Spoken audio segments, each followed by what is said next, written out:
Here we go.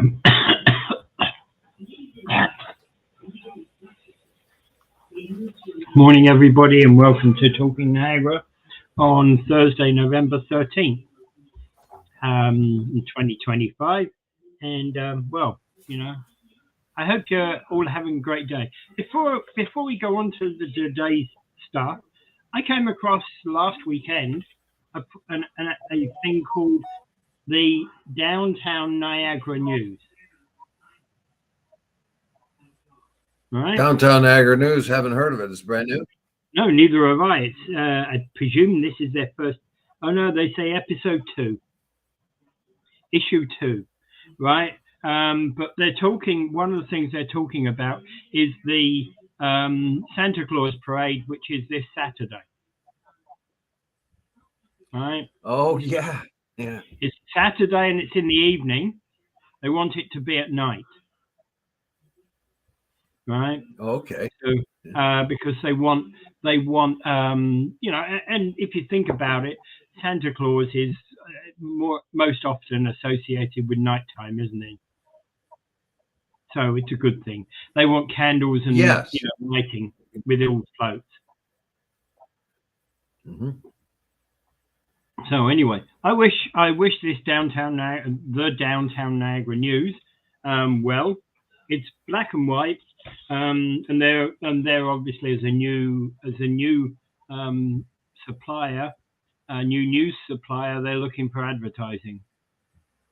Looking for advertising, and what is their main force or main objective? Is this just to talk about downtown Niagara Falls or Niagara Falls in general?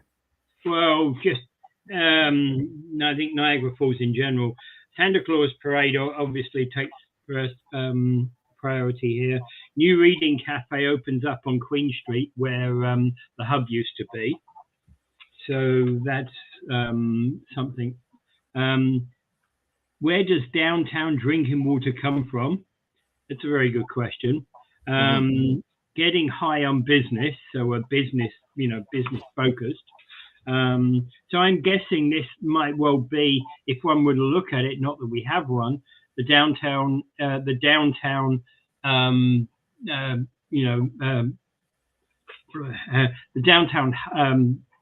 business zone. And they also got a thing called Court of Public Opinion, south of Park. Court of Public Opinion, yeah. Right. Actually, I haven't read that particular piece. And a whole heap of events.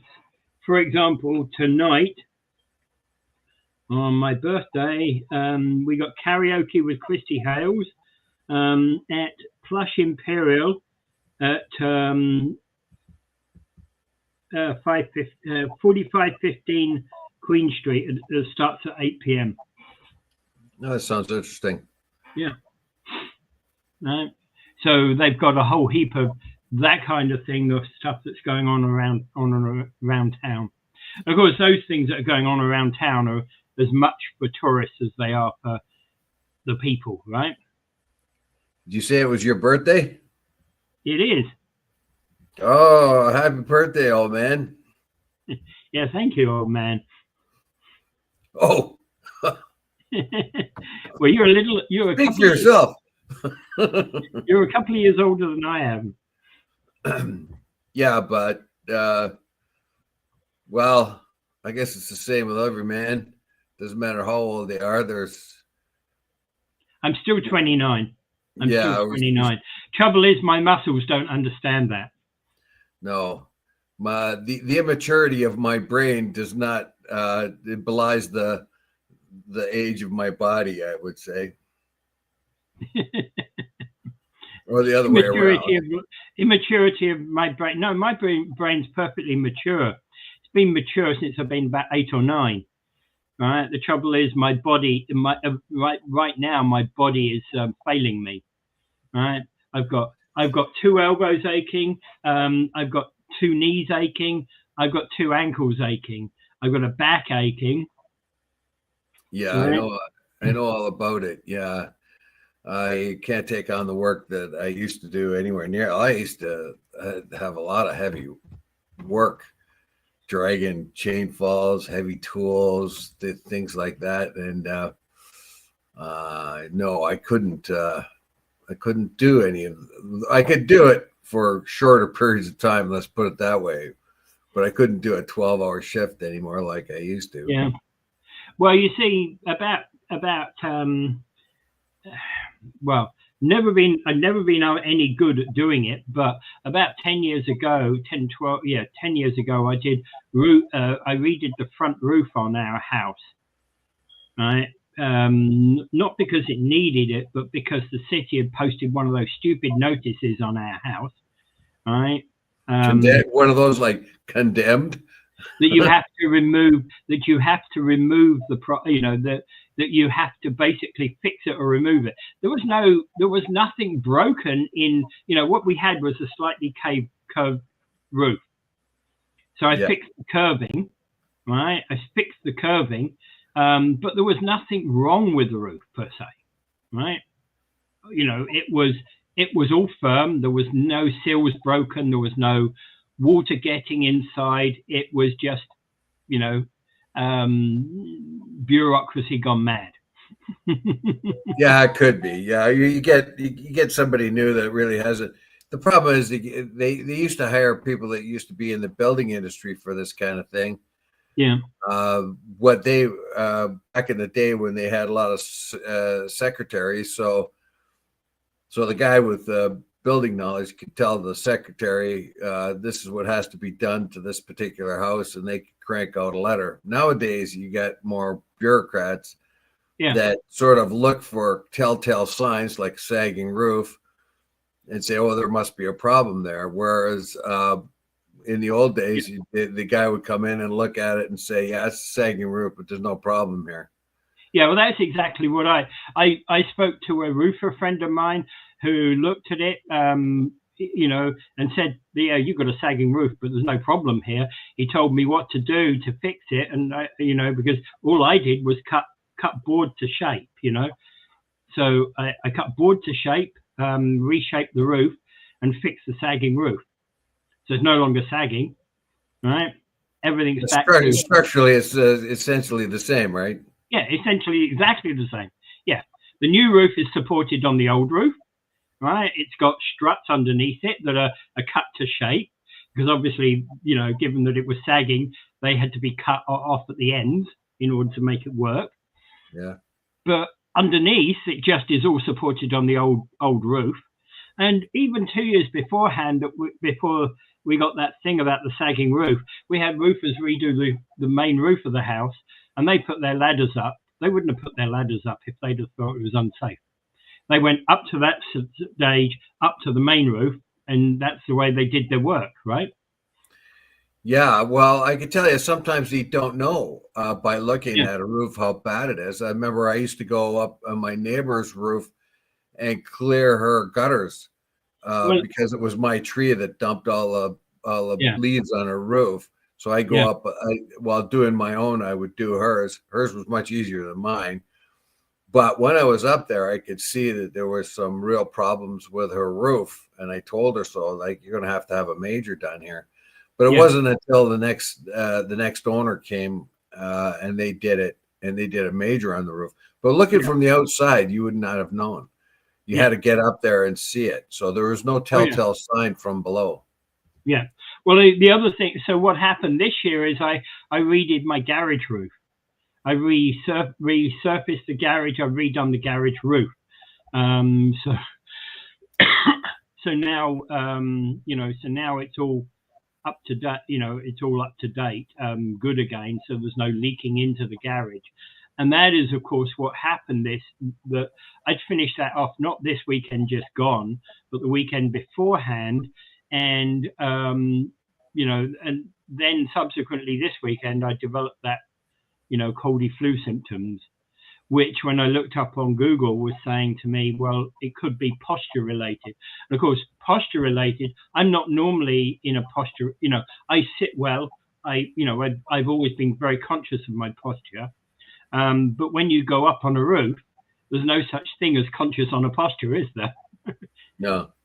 So, my going up on the roof, I got the roof fixed, thankfully. But as the last weeks of doing the roof got colder and colder, I was just more determined to do it, get it done. Glad I did do it the week I did it, because, you know, at least there was a little bit of sunshine and I got the capping finished and everything finished. Right. Okay, well done. Yeah.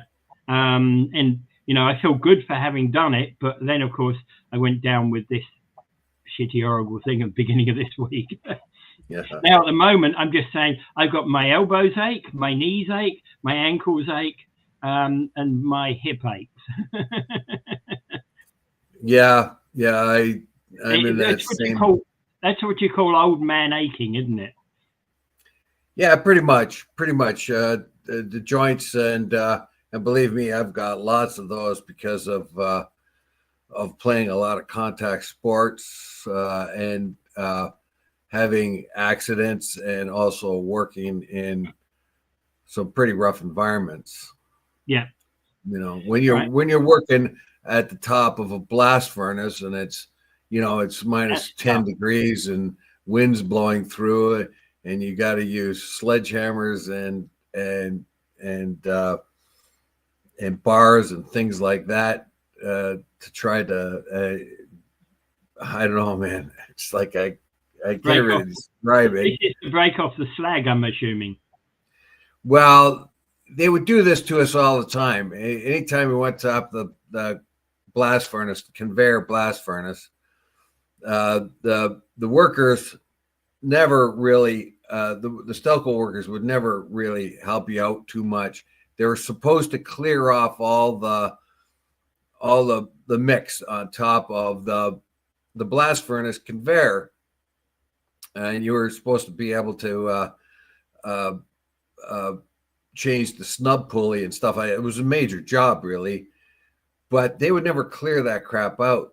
So you'd have to get big bars and hammers and stuff like that. And because now it's frozen, and you had to remove all the slag that was there. And they left it, or not the slag, but the mix. And they left it there, pellets of iron and limestone. It was all frozen. And they left it there on purpose. But their job was to clear it so that we could fix it. But they never did. And every time they did the job, you know, you'd say to the foreman, you know, the foreman of Stelco or something would say, look, that was part of your job description here. How do you expect us to do this in 12 hours? Yeah. And they just shrugged their shoulders, and away we'd go. And well, we get more hours of work out of it, but it would be really tough slogging work. And the reason why they left it there is because they knew that we had to do it. So I have I have the answer, all the answers to the first question you've got, the first question that was posed. Do European cities have milder winters than those in North America? And the answer is yes. And the reason being is that in North America, the vast majority of cities are to the eastern side of the continent. You know, places like Chicago, places like New York are all on the eastern side of the continent, and eastern sides of continents get the harsher weather.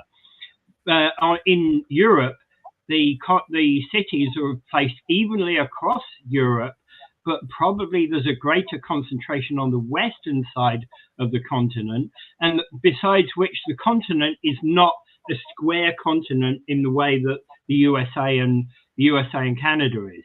Right, you know, where it gets to be more continental, more problematic winters, and when you get out towards Siberia, eastern Russia, etc. The other reason that you get milder winters in Europe is the thing called the Gulf Stream. So, yeah, the North Atlantic Drift, to be precise. Yeah, the Gulf Stream is deflected by the Labrador Current, and it shoves it over towards Europe. So you have this moderating temperature. And if you look at Europe, it's coastline. And of course, it's then going to be it's got a beautiful by the moderating. Yeah. If you think about it, Europe has a beautiful coastline. It has a dramatic coastline, and we recognize Europe by the coastline. And that coastline, you know, it reveals back as far as Norway in the north, which is way further east than than Spain, Italy, even in the south. So that whole coastline is dramatic. Is beautiful as well. Having spent many days. If you look at Western Europe, they have the moderating temperatures of a vast amount of coastline exposed to the North Atlantic drift, which is a continuing moderating temperature for the cold, otherwise would be very cold areas. And it also has underneath it the Mediterranean Sea, which is vast, and it has a consistent temperature that also moderates and stops the European countries from plunging deeply into cold because of that. So you have the Mediterranean Sea around its belly. You have the North Atlantic drift coming across, moderating the temperatures. If you take Calgary and London, which are about the same, very close on latitude, and you'll find a difference of about 8 degrees between the two of them. This was a strange thing for the early explorers. Way back in the 1600s, they knew that there was something odd about this, because they did know about latitudes and stuff like that. Yeah. And when they came to Canada and found that it was so much more colder than the respective areas in France and Britain, they came up with the idea that the reason why Canada was so much colder, especially in those days, they talked about Quebec. They figured it was so much colder because there were so many more trees, and those trees blocked the sun from hitting the ground. That was the conclusion they came up with in the 17th century. Yeah, London is officially 51 degrees 30 minutes north. So that's its official designation north. And Montreal, which is way colder than London, isn't that far north. It's about 48 degrees, 49 degrees. Yeah. So you have and so this confused the early geographers, who knew that what's going on here. They just couldn't figure it out. But the only explanation they could come up with at the time was that Canada was vastly forested, and that must cause the sun to stop hitting the earth. Not unlike Europe, which was mostly agricultural land there. They figured, well, because the trees were cleared in Europe, the more of the sun hit the ground, and that's why it stayed warmer than Canada. There's an expert person who's in geology, who, when I was doing geography and geology at school, we had this explained to us. So part of the reason why I know the stuff I know is that they came up with what the shape of the perfect continent would be. If you had a square continent that was more or less from the North Pole down to the equatorial latitudes, that what you would get would be the eastern side of said continent would be a lot colder and a lot further south, which explains why Washington, D.C., for example, which is way further south in latitude than London, is much colder. Is it? Yes, tends to be colder. Washington, D.C. is colder than London? It can be colder than London. It has more regular snow than London. New York has more regular snow than London. Well, right?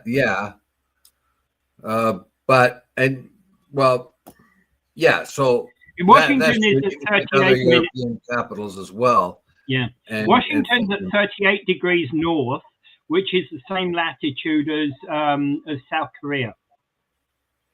I remember one of the biggest surprises I had when I was backpacking through Europe in 1974, in the winter of 74. We were in Germany, and I couldn't believe it. I was in the Rhine Valley, and people were working on their vineyards. It was 60 degrees Fahrenheit in January. And I'm thinking to myself, how could it be 60 degrees Fahrenheit in January?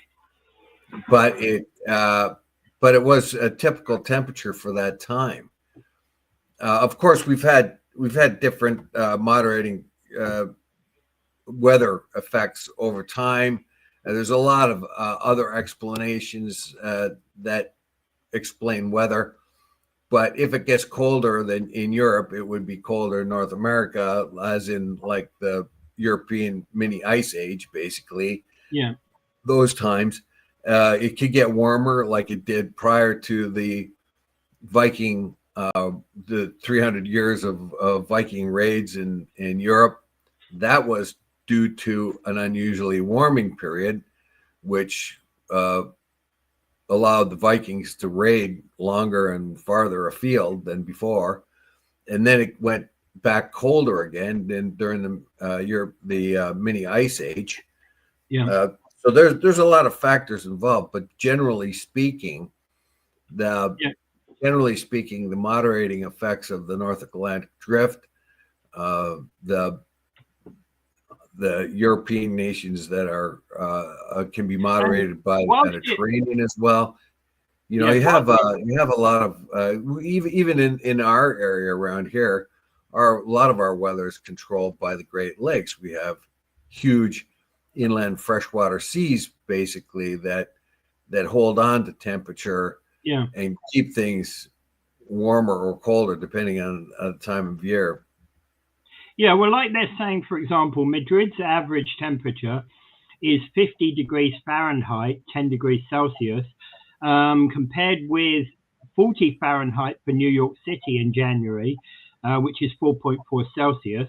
And so that it's clearly a lot colder in New York than it is in Madrid, even though they're on the same latitude.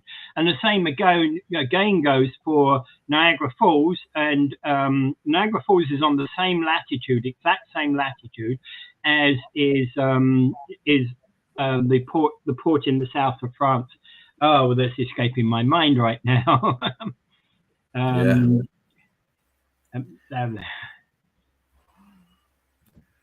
Well, yeah, I remember all that. Yeah,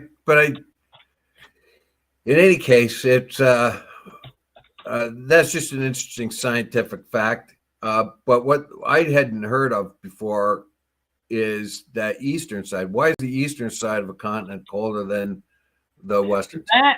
That is due to a study that they have done that basically means that West Coast, what happens is in the northern hemisphere, and I think it's the same in the southern hemisphere, most of the weather patterns come west to east across the ocean. Right? Okay. So what happens is you get rainfall on the west coast of the west coast of the first land that it hits, like Ireland. Right? If it hits mountains, the clouds go up and cause rainfall or snow, right, depending upon the temperature.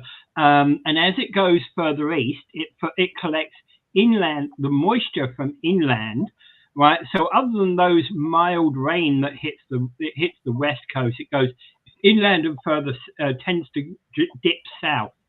So as it goes inland and dips south, so what's happening from the west coast of BC, it's coming across the Pacific, hitting the west coast of BC, traveling across Alberta, going across the Rocky Mountains where it dumps a ton of snow, and then it continues east where it will build up. But we also get winds that come up from from places like Houston, Texas, and the like. Yeah. Okay. So what I did here is I put in palm trees in Ireland, and they are. Why are palm trees in Ireland when they are native to the Caribbean, and how did that happen? Well, that's the North Atlantic drift. Yeah, and that's the same in Cornwall. That's the same in Cornwall. Cornwall has palm trees. You can go to Truro in Cornwall, and you can see palm trees there. Yeah. So why are they there? And that's because of the North Atlantic drift on the most southern extremities of the British Isles. palm fronds and seeds, and I don't even know if they're coconuts, but palm trees for sure. Their seeds got sent adrift in the North Atlantic, in the Gulf Stream, and then got picked up by the North Atlantic drift and went all the way across the Atlantic Ocean, and found places to germinate in the more southern regions of the British Isles, which I think is rather amazing. That not only did the seeds make it all the way there, but it was just warm enough for them to become germinated. Yeah, you go to places like Truro, and this place, it must be the same for this place in Ireland that you were talking about. The temperature must be high enough that it never drops beneath the freezing, the cold point for that particular plant. Yeah, so it does say here that, the scientists often teachable moments. It just talks about this happening, the seeds coming across, and how it can be seen by NASA and the Maritimes, the Gulf Stream, all crashing together in the region. And anyway, that was probably the most unexpected thing. So if at a time when we do face more global warming, can we see Britain becoming a jungle? Interesting concept. Yeah. Well, the interesting thing is about it is that if you look at all of the movement of the continents over the years, every continent, including the Atlantic, the Antarctic, have been in a position where they will have had tropical trees, etc. Oh yeah, there was before the Antarctic continent traveled to where it is. You can go back to dinosaur era, even though it was a little bit colder than other places. You have rather large. So I think the world's largest salamander lived in Antarctica, along with certain dinosaurs.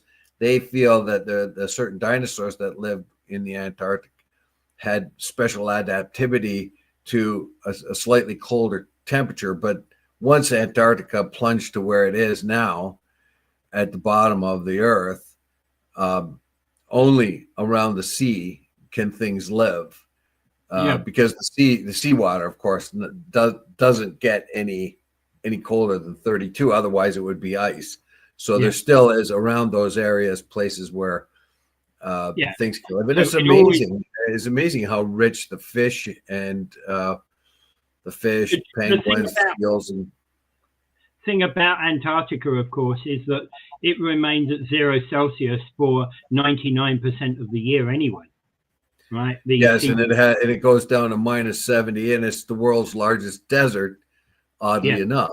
Well, I was going to say, but the temperatures in the seawater doesn't ever change really from 0 degrees. Maybe it goes up to 5 degrees in the summer, but in the extreme summer, right? Yeah, you have an increase of pack ice during the wintertime, and it breaks off during the summer, but the land itself is under miles of ice. And I know I have a friend that lived there, or did 18 or 19 tours of duty there, as a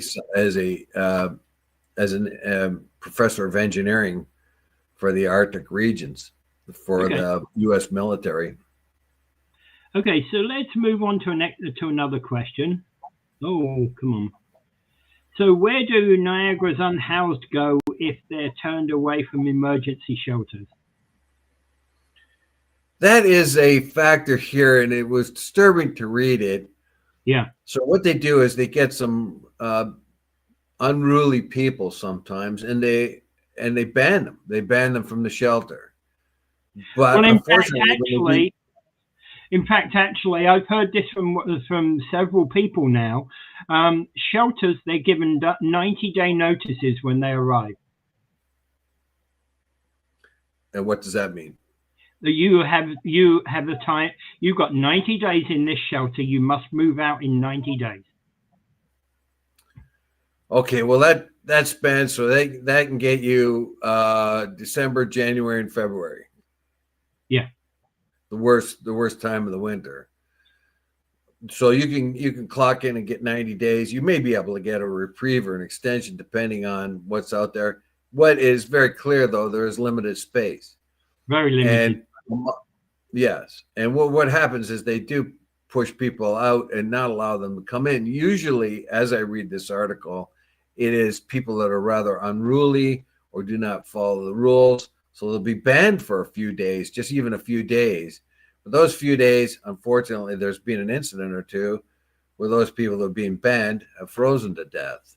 In the article here, it talks about a person with their dog. The dog is being able to keep them alive during the coldest of nights. They bundle up and they bring the dog in with them. And between the two of them generating heat, they keep each other alive. But what if you don't have a dog? Yeah. And the problem is we just do not have enough capacity.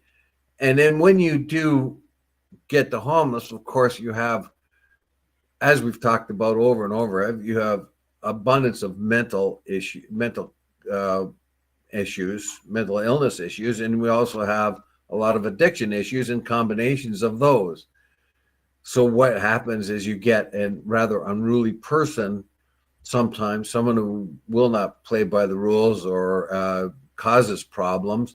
And what does the shelter do? They throw them out. What else can they do? Yeah, it's kind of like a punishment for them if you don't cooperate. So we're going to ban you for 3 days. And the problem of course, is, if it's exceptionally cold, they could die out there. And of course, on top of the Niagara Regional Housing attitude of a revolving door on evictions, basically know that everybody who's on Niagara Regional Housing is in the last possible hope situation, yet they are kicking them, they're kicking them out if they incur just one simple infraction. Yeah, I don't know if it's just one simple infraction. It has been on many. The problem is we have many cases which we're dealing with Niagara Regional Housing for a tenant, and this is happening too often.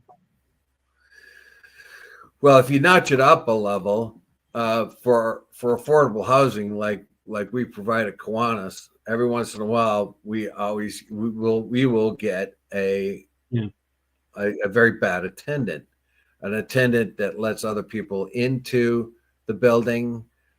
Sometimes they help them sell drugs. The people from the outside come in and cause problems for the residents.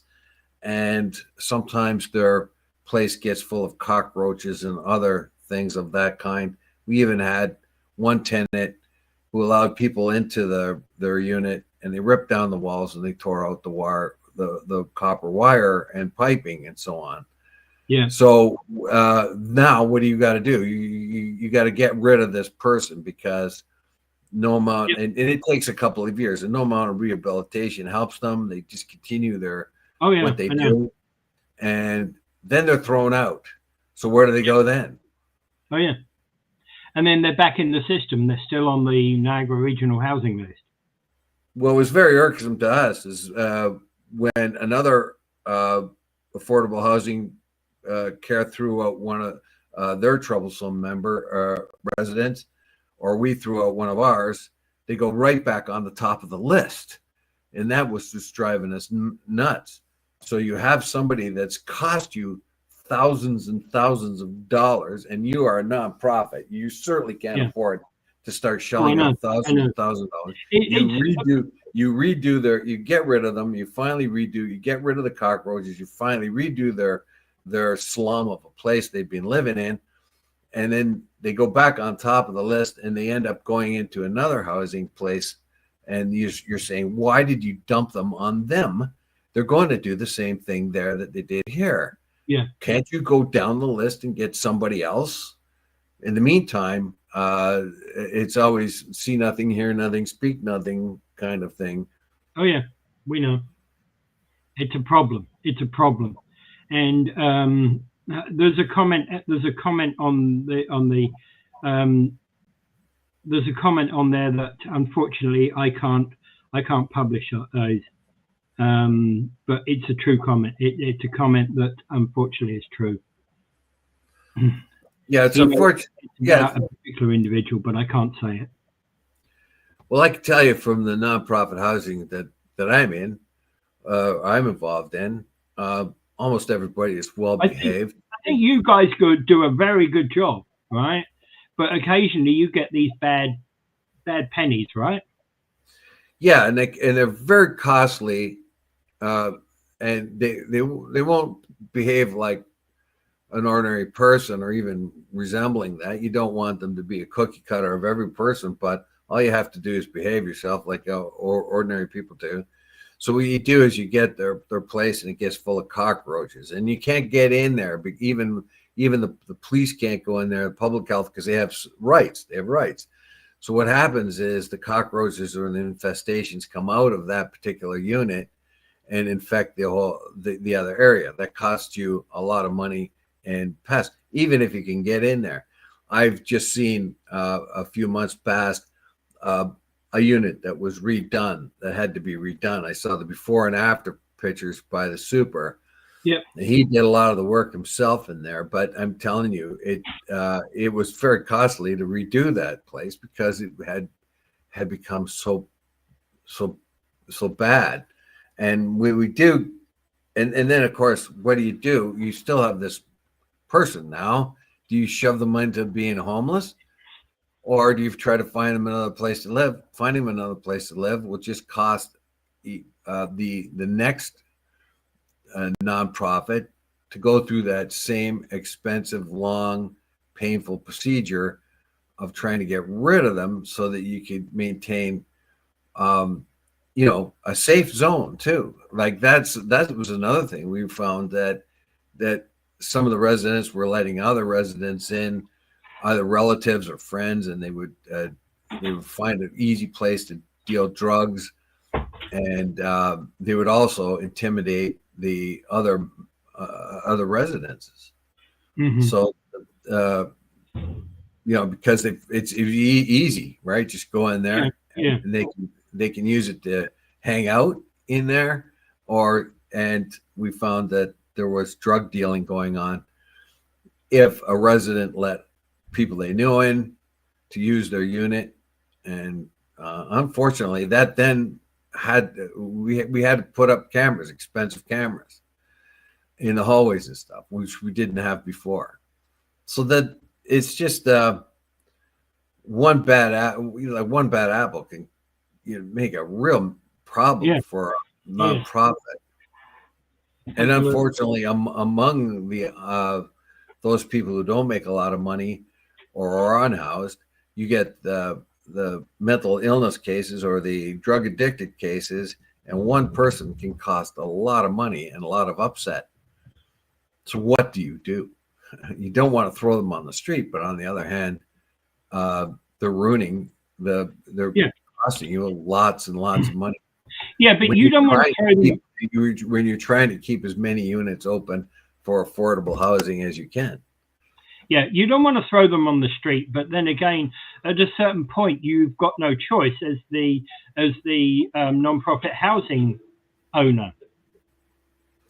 Yeah, I don't know. We always seem to have a problem like that every year, and trying to keep the place open, keep it clean. We've had to do a lot of investments to upgrade the places, new carpets in the floors, in the new flooring, new paints. You have to do that from time to time. We've had to replace in the common room. You have to replace your washing machines and stuff like that they use. So if somebody's abusing the washing machine or the dryer, then there's another expense you got to do, that kind of thing. Yeah. But again, those sort of things you've just been discussing are what one would typically call, they're typical expenses of a landlord, right? Yeah, but you don't have to accelerate. You have you've already prepared for every, I don't know, say every 10 years you're going to replace the washing machine, right? Yeah. You don't want to have to replace it every 5 years. No, right? but every once in a while, you're going to have to paint the hallway every, 15 years or something like that.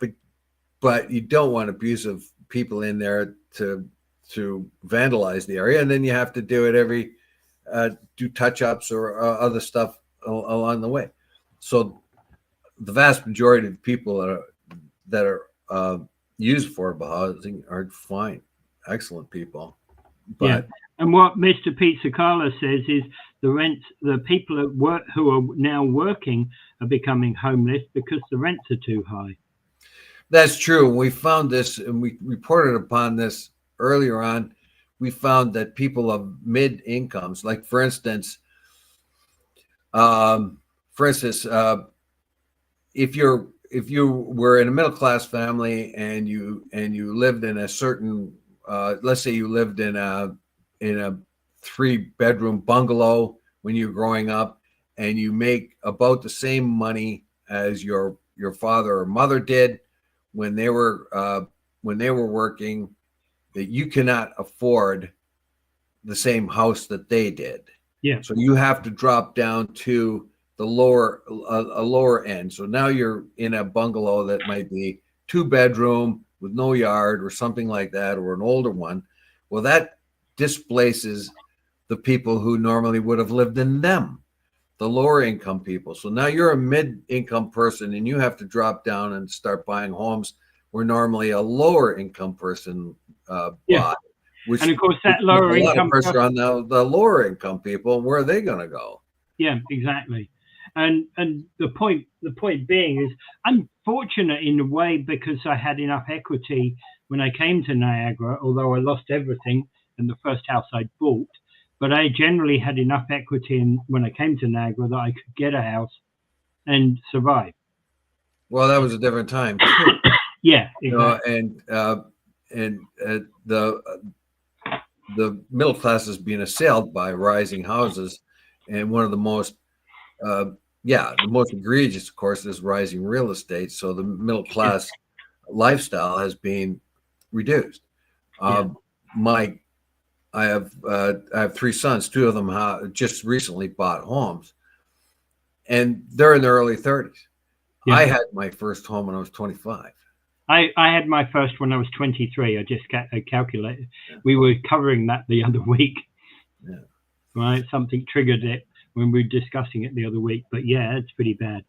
Right. So building an economy from the bottom up and middle class out.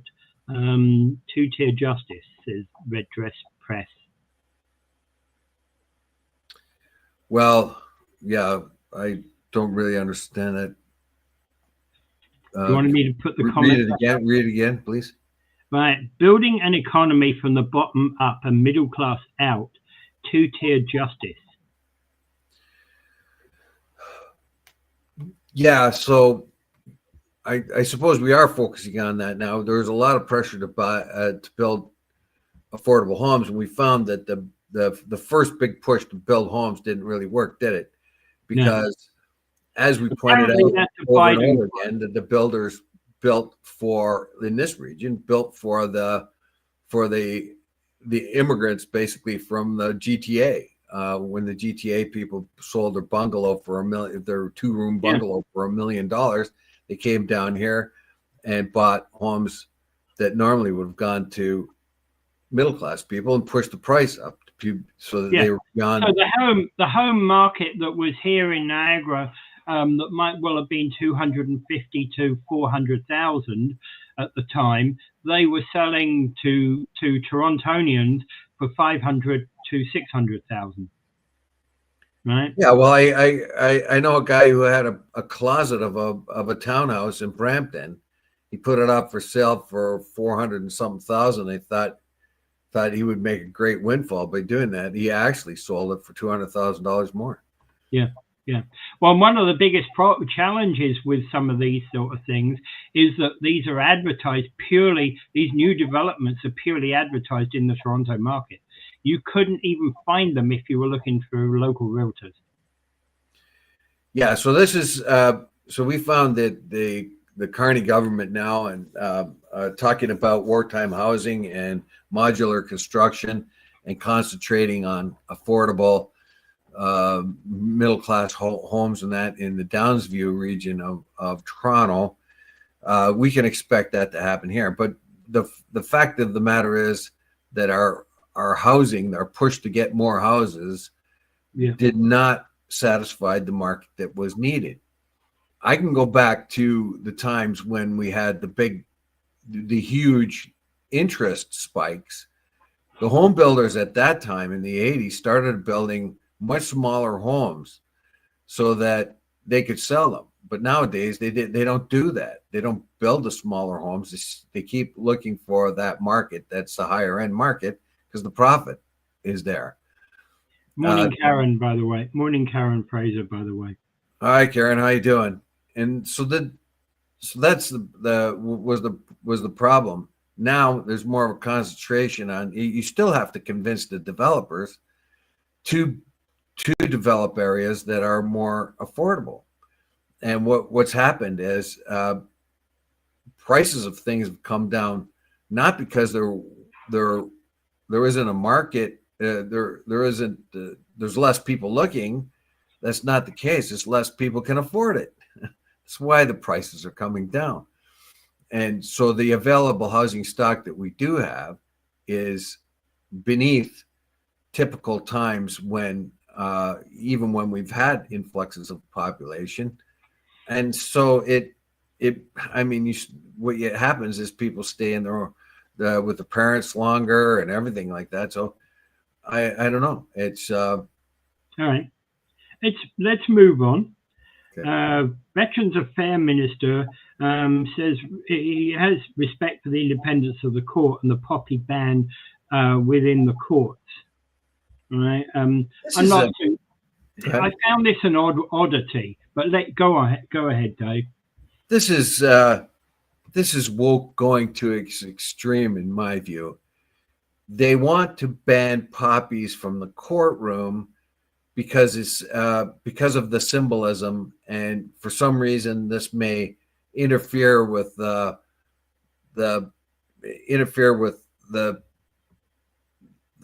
perception of the justice system as being fair. Yeah. I don't know what it means.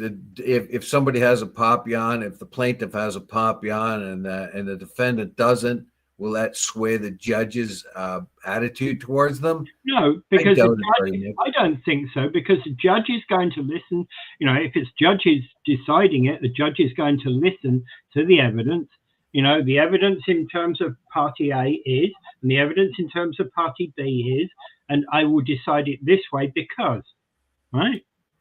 Yes, somebody's come up with the idea that, well, if you got a poppy in there, that's a political symbol. It is not a political symbol. Somebody's decided, well, this may be a political symbol. It also may be a cultural symbol that would give advantage to someone somewhere along the line and demonstrate the unbiasedness of the court, which is ridiculous. That's why I say it's got woke on steroids here.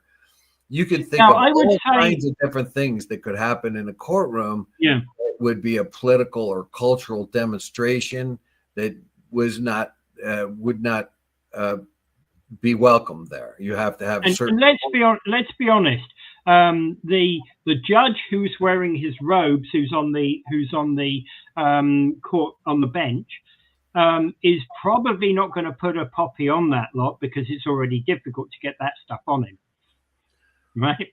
Well, I've never seen a judge wear a poppy, but I'm not saying that they don't. I'm just saying I've not seen one of them. And that's to say that when they walk out from the courtroom and they're wearing their normal business suit, sure they'll have a poppy on it. Yes, the very idea, though, that this is some sort of a political or cultural symbol that may affect the court is ridiculous. I have agree. to really twist your mind into a knot and say that, well, there is a 0.0000001% chance that it may affect the court proceedings. Therefore, we must leave it out. Well, that's how stupid Ricky makes the point that it's about respect for the court, right? Yeah. Why is wearing a poppy disrespectful to the court?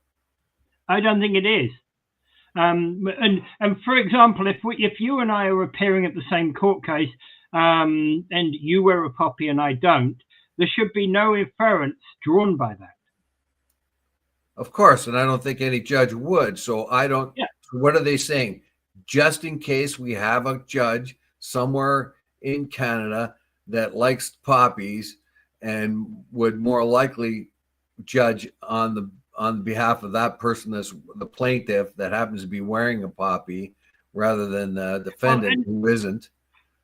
And here's another question about this: is that, hey, so it goes on, and we kind of, so you're the kind of defendant, and you could end up going to prison for 15 years, and your lawyer says to you, hey, are you wearing a poppy tomorrow? Right, probably the lawyer's going to look like if you're and whether if you're with a motorcycle, if you're with a criminal motorcycle gang, and your lawyer says put on a nice suit when you go, and you've hardly ever worn one, you put in a nice suit. Is that is that affecting the judge or the jury because you got a nice suit on now? Yeah. Well, it could. Are you going to ban suits next? Everybody has to come to court in the same coveralls. Yeah, some people do come to court exactly as they dress normally every day.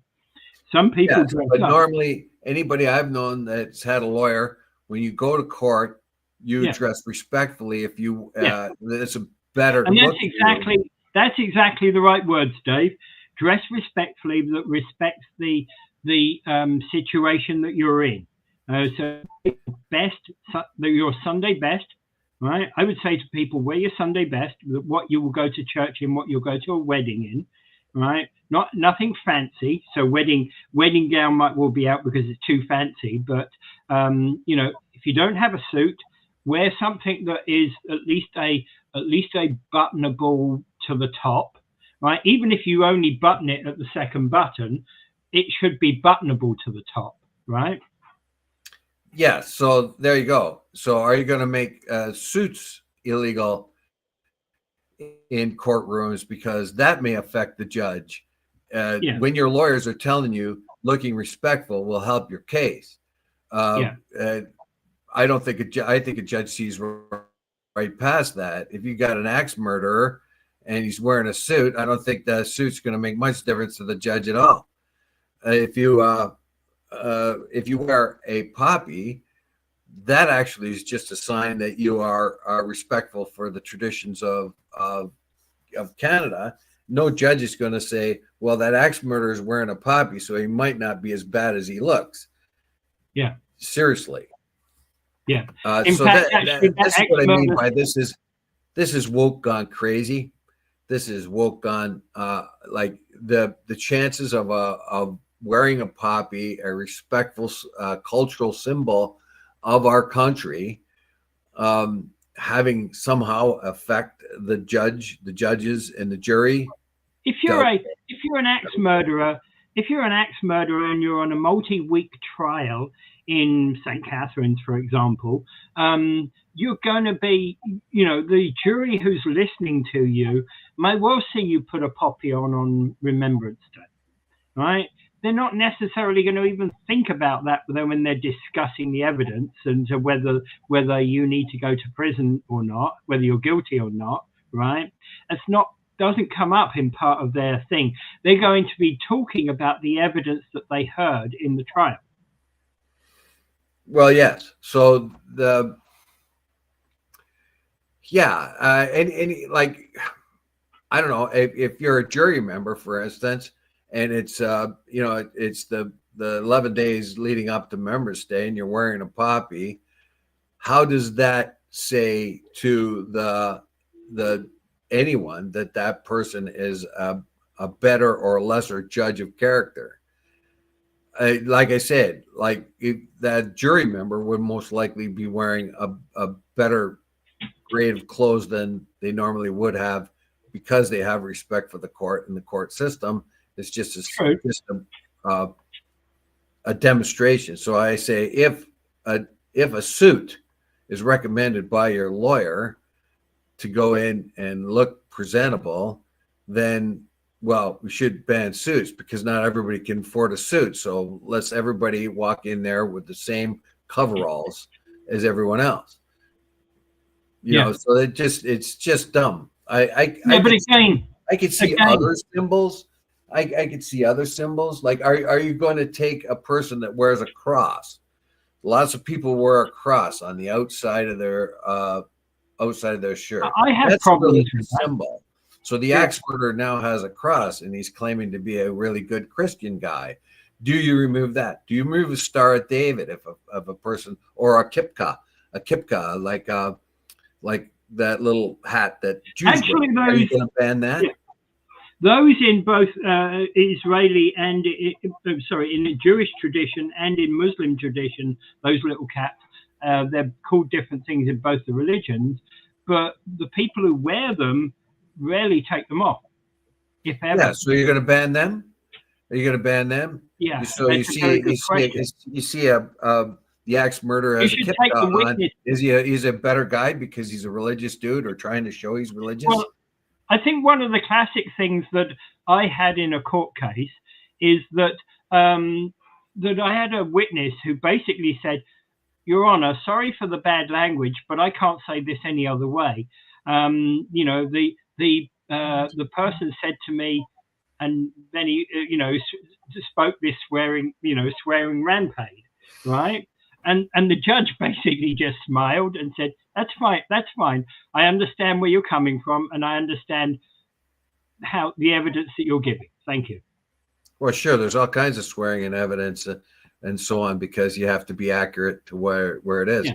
So the very idea that a Remembrance Day flower would have so much effect or potential effect on the court, so that it should be banned, is utterly ridiculous. Utterly ridiculous. Yeah, I get it. We see our forebears and mothers lost everything, not forcing France to become English after we kicked their ass in war. Out now, Canadians need to speak French to govern the country. Well, what happened there was when the British overcame the French in Quebec, they found that it would be a lot easier to govern it if they left everybody to keep their language and traditions. This was probably a mistake on their part. If they allowed everything else except the religion or except the language, we'd have much more problem. But remember, at that time, there was only 50 to 60,000 French-speaking people in all of Canada at that time, so they didn't think it was going to be a potential problem. But which again, it ended up being as far as unity. But again, Dave, that is actually normal practice for the British Empire. When they went to places like India, they actually traded with local groups of people in various differing ways, because one group had certain practices and another group had certain practices. So they actually took those practices into how they traded with those groups. Well, sure.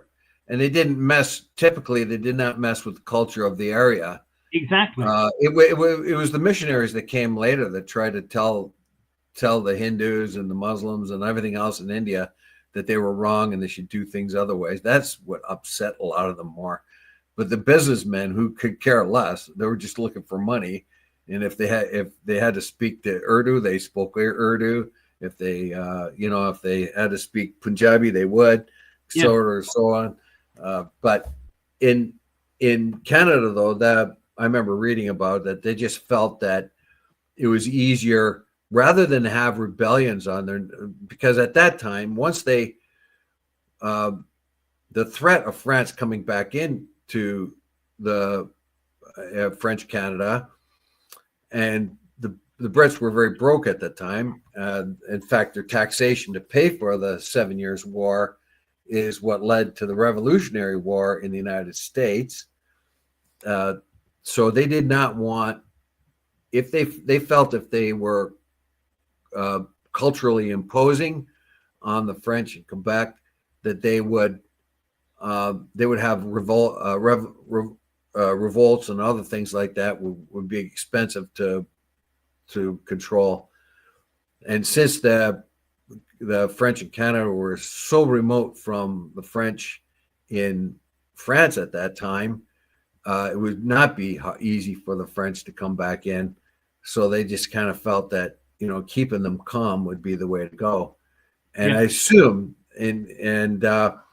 so it led to the British North American Act, which happened to be, for its day, rather tolerant, very tolerant. If you compare it to what they did in northern Scotland, in Culloden, they were vicious. Oh yeah, they nearly wiped out the language. They wiped out the clans. They were brutal. Absolutely brutal. Yeah, absolutely. Culloden was probably the English army at its height, highest brutality. Yes, but then when they came to North America after defeating the French armies and so on, they were remarkably tolerant. So, it's very hard. At that point, of course, they had Scots in the British army. Well, when they came to when they actually removed anyway, it could go on, but for the time, the British North American Act and the treaties, I think that was 1763, were remarkably tolerant for the time, and that was irksome also to the very irksome to the colonies. They didn't like that one bit too. Got to get moving. Got to get going because I'm in court this morning. Right. Okay. I would just like to mention one thing. I always mention Gaza here, and it should be mentioned in the Ukraine war too, because that's a real disaster. But I'll concentrate on Gaza. It seems like the Trump is pushing the Israelis to pardon Netanyahu, who has been continually under investigation his whole life for corruption on and off. And what Trump is doing is sticking his nose into Israeli affairs and saying, you better, it's a good idea that you pardon Netanyahu for all his crimes. That's interesting. I don't know why he's doing that. Does he want to keep Netanyahu in place because he thinks he can work with Netanyahu? And if he does him this favor, then Netanyahu owes him? I don't know. But it just doesn't sound good. And since they're still dropping bombs in Gaza, I can't see any real peace moving ahead unless the U.S. gets very serious. Yeah. All right. Thank you for Without further ado, I bid you adieu. Bye.